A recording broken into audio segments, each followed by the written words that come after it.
Tumour వచ్చింది అంటారు. ట్యూమర్కి క్యాన్సర్కి మధ్య డిఫరెన్స్ ఏంటి సార్? గడ్డ ఏదన్నా బాడీలో ఫామ్ అయితే ట్యూమర్ అంటారు.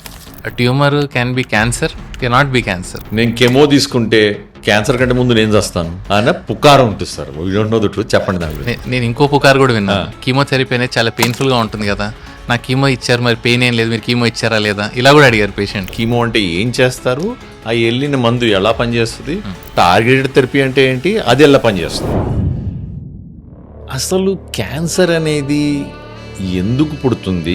డయాబెటీస్ లాంటివి అయితే వంశపారంపరంగా వస్తాయని మాకు తెలుసు. క్యాన్సర్ కూడా అట్లా వస్తుందంటే ఎందుకు sir? What are the basis for that? Angelina Julian celebrity Hollywood actors ఉన్నారు కదా, ఆమెకి BRCA జీన్ మ్యూటేషన్ ఉండిందనమాట. సో ఆ జీన్ ఉన్న వాళ్ళకి ఫీమేల్స్కి అయితే బ్రెస్ట్ క్యాన్సర్, ఓవరీ క్యాన్సర్ వచ్చే రిస్క్ ఉంటుంది. మేల్స్లో ఉంటే మాత్రం ప్రాస్టేట్ క్యాన్సర్, ప్యాంక్రియాటిక్ క్యాన్సర్ వచ్చే ఛాన్సెస్. సేమ్ జీన్ ఇన్ వేరే విధంగా డిఫరెంట్ జెండర్స్ వేరే క్యాన్సర్స్ వచ్చే ఛాన్సెస్ ఉంటాయి.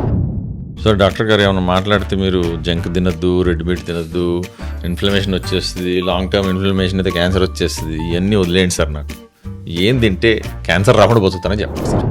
క్యాన్సర్ వచ్చేటప్పటికండి మనిషికి డబ్బు ఉందా లేదా, ఫేమస్సా కాదా, నేషనల్ లీడరా కాదా, ఏది చూడదు. It can attack anybody.